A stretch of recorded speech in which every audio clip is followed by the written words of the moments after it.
So iodine is the one that I was talking about that our salt doesn't have. So iodine's really important because I'm trying to. I don't want to just copy what this thing says. I want to talk about like what I know about it. So iodine is really important. It's important for the immune system, but it's also important for like brain function. If you don't have enough iodine or kids don't have enough iodine, they kind of become like retarded a little bit. The brain uses a lot of iodine. It's the immune system uses a lot of iodine, and like they're saying, the thyroid uses a lot of iodine. So if your body's feeling like cold all the time, that can sometimes be iodine. So it helps make the thyroid make like T3 and T4, like these I don't know if it's thyroid hormone or exactly what it is, but it's good for that. And I want you to think of it this way in the immune system. So if you go to the hospital or something, so I cut my hand recently on like a wood splitter, and I had to go to the hospital. I mean the urgent care, which I'm not going to go to the fucking urgent care again. That was garbage. But my point is, what do they use to help disinfect the cut? Iodine. What do they use sometimes when they're in disinfecting water and stuff? Iodine. So if it can help cleanse water, cleanse the cuts, it's almost like not quite a cleaner, but it's really important. And another thing that's further important about iodine, when you have, so most of the salt that's sold, it'll say this salt contains no iodine. That's where they had a thing in like the Midwest or something, because the people weren't eating enough. So another great way to get iodine is seafoods. That's a good way to get iodine as well.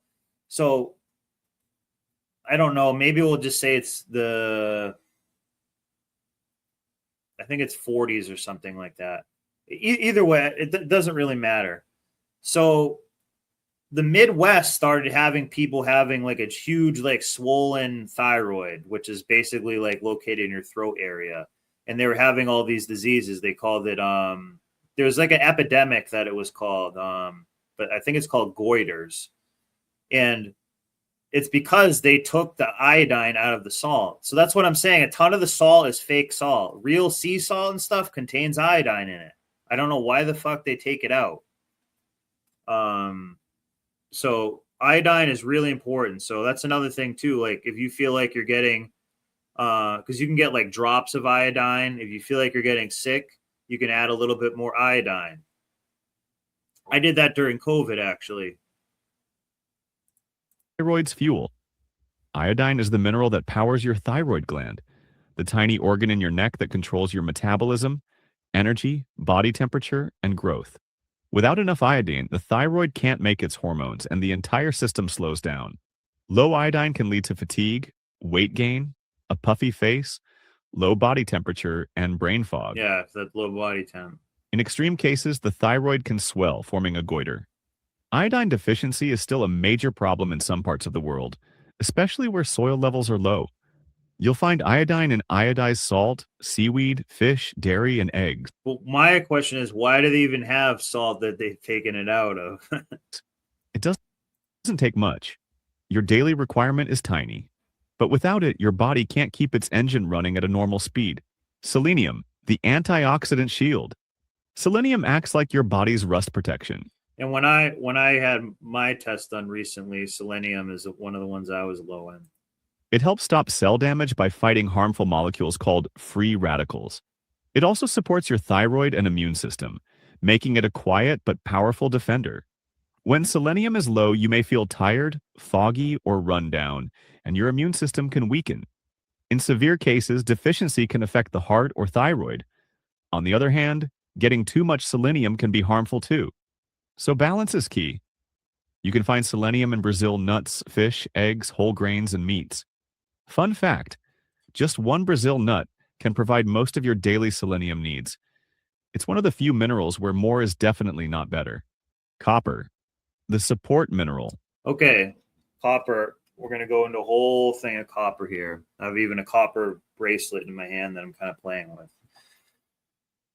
Copper is really important. So copper has to be in a proper ratio with zinc. If you have too much zinc and not enough copper and vice versa, it's off in the body. But copper is almost kind of like silver in a sense. So if you drink from a copper cup, okay, it helps disinfect the water a little bit. If you have a pool and you put copper near where its filter is, you don't need to use as much chemicals. Copper is, they also call it the poor man's gold, but that's kind of how copper can work. So that's why they used to use like copper pitchers for water and stuff like that. So essentially, kind of if you wanted to almost like make your water better, you could drink from copper cups, and it can't be a copper coated. It must got to be like made of copper. And I think it kind of, well, I'll just leave it at that. But copper, oh yeah, so like they have like copper bracelets with magnets in it, and they're saying that helps like speed up circulation and whatnot. Copper helps your body use iron, form red blood cells, and build connective tissue. It also supports your immune system and plays a role in brain development. While you don't need much copper, you do need it working in the background. Low copper can lead to anemia, weak bones, and trouble with memory or coordination. On the flip side, notice how a lot of them are related to weak bones, because the bones is just, your bones and teeth are just basically like a shit ton of minerals. It's a manifestation of like a shit ton of minerals. That's really like what they are. So that's how a cavity happens. You're mineral deficient, and then you're eating sugary foods. That sugar eats away at the enamel on the tooth. Once the enamel is worn away, it creates a little, what's a cavity? It's almost like a little hole. So more sugar gets in there, more sugar gets in there, more sugar gets in there, soda gets in there, bullshit gets in there, piece of food gets stuck in there. Because the minerals are not coming back enough to harden it up and keep it that way. They have gum now that can help restore the minerals in the teeth. So that's a way to think about it. So if you're getting a lot of cavities and all that, you're probably, mineral deficient. But we are so trained here to be sheep where they're like, oh, you got to go to the dentist and stuff. And you do have to go for some things, but guys, remember the dentist works for the, not the FDA. Well, they do work for the FDA, kind of it's like the American Dental Association.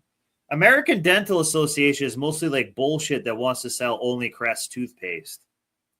That's it.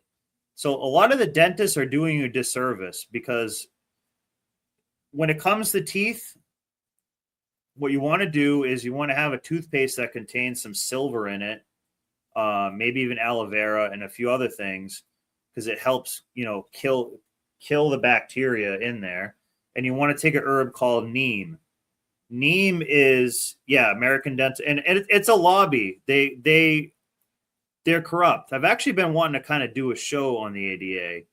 But the ADA just basically like works for Crest, and they tell you all this bullshit, like this one's ADA approved and stuff like that. But they're the same people who will take that tooth out and then put a piece of fucking mercury or metal where the tooth is. So now you're poisoned in a root canal. Root canals are bad. Like, so if I had to pick something, I would get my tooth pulled and have a root canal instead of having all that drilling, all that trauma to the body and the chemicals they put in there. So we'll continue with copper, but copper is, like I said, copper has to be in the right ratio with zinc as well. And usually people have more zinc than they do copper, but it makes the copper not work the right way. much copper can be toxic, so the body keeps a tight balance. You can find copper in shellfish, whole grains, nuts, beans, and organ meats. Most people get enough without trying, which is why copper deficiencies are rare, unless there's a problem with absorption. Phosphorus, the energy assistant. Phosphorus is the mineral that works with calcium to build strong bones and teeth, but it also has another major job, helping your body create and store energy. I think it might be an electrolyte too. Every cell in your body uses phosphorus to power itself. Low phosphorus is uncommon, but when it happens, it can cause weak muscles, bone pain, or fatigue.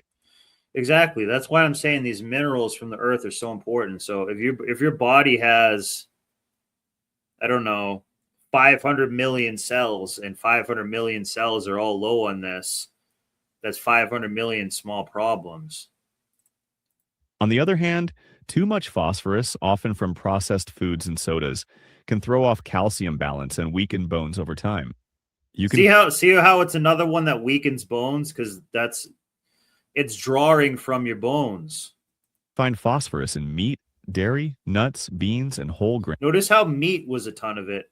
But again, you want meat that the cows are eating like grass, weeds, not just like some grain-fed, corn-fed slop, Bill Gates poison, GMO hormone-ridden, retarded at cow meat.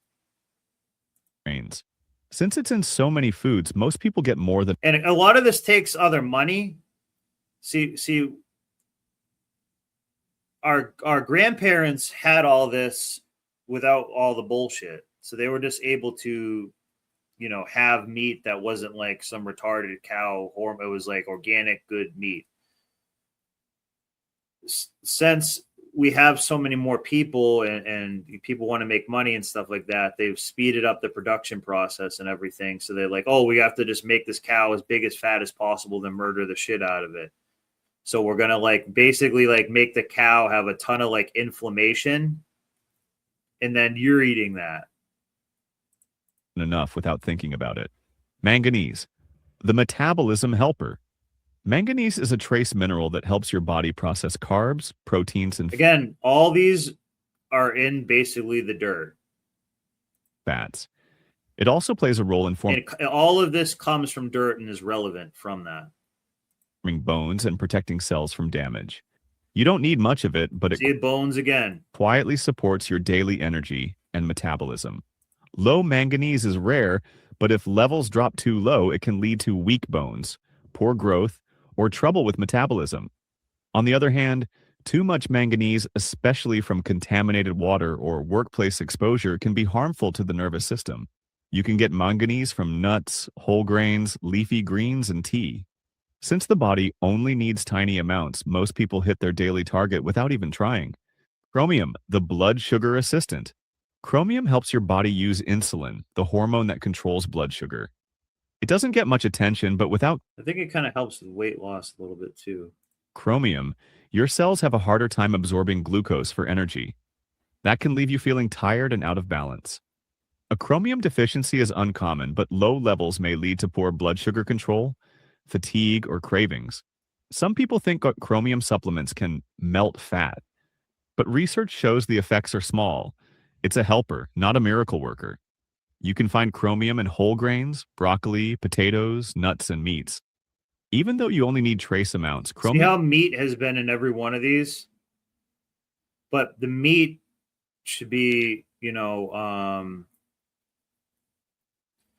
have to know what the cow is eating or what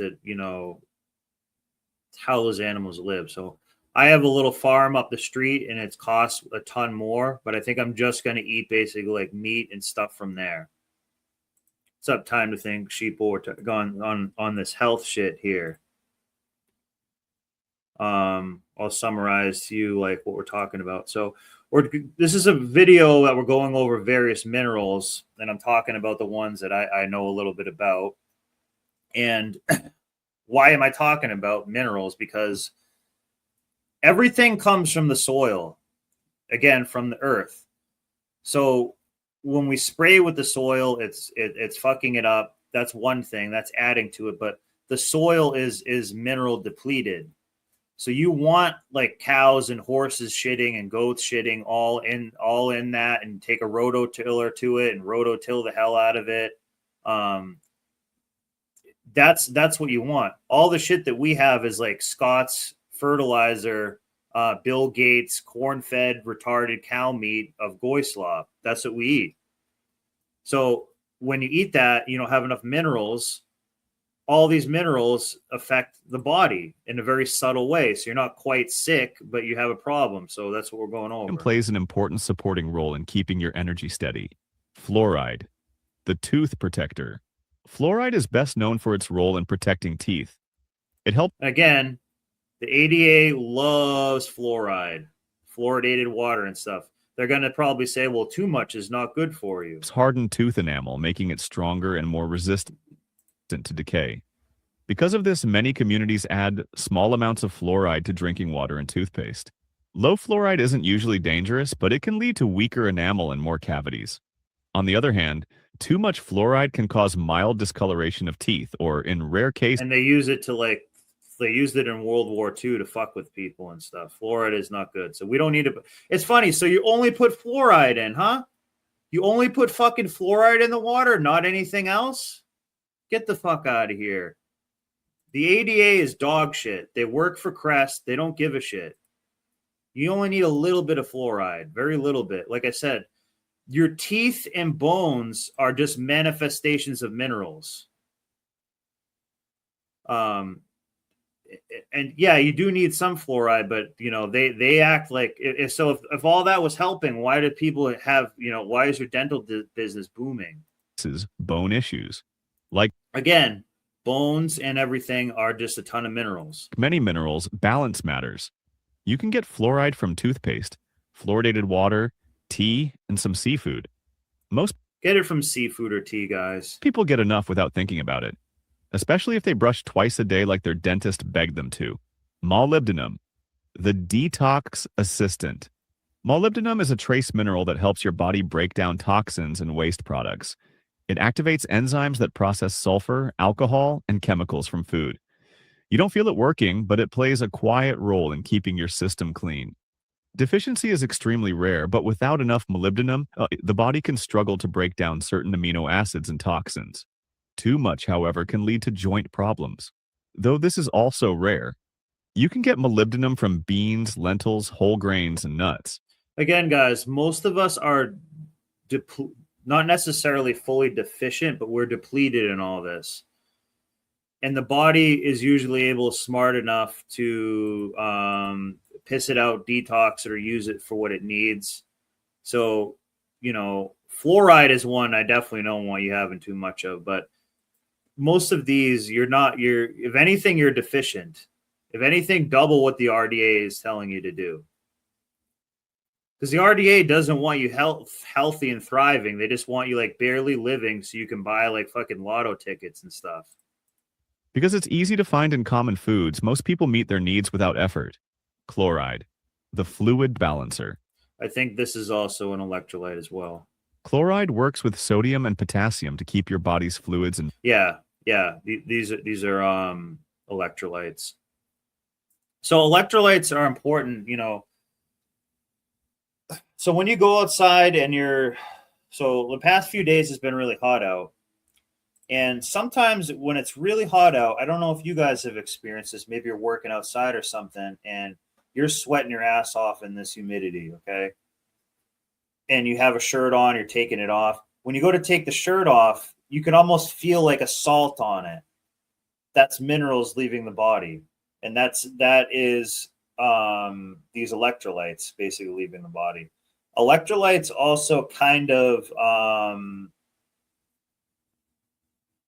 help electric signals be sent through the body, basically. It's another thing that they do. Balance. It also helps maintain proper acidity in your stomach so you can digest food. Think of chloride as part of the plumbing system that keeps everything flowing. Low chloride is uncommon, but it can happen with severe vomiting, dehydration, or certain dehydration medications. When levels drop, you may feel weak, dehydrated, or dizzy. High levels usually come from the same causes that raise sodium. Poison. You can get chloride from table salt, sodium chloride. Don't even have fucking table salt. Sea salt, pink salt. Seaweed, tomatoes, celery, and olives. Since it often comes bundled with sodium, most people get plenty. Sometimes even too much. Sulfur, the protein stabilizer. Sulfur helps your body build and protect proteins, including Like we talked about sulfur before, it can help with joints. I think it's like the third most used thing in the body. Detoxification, many things. And one of the most common supplements that we use of sulfur is called MSM. Yeah, I'm going to do more videos on this type of stuff, Lauren. This was a good video, though. Like I knew kind of most of these minerals, but some of them I did not. And they give you just enough information, but not too much. I just kind of found this one on the fly, but the minerals are, that's what I was talking about, like the earth, how to help. This is the point of this show was here.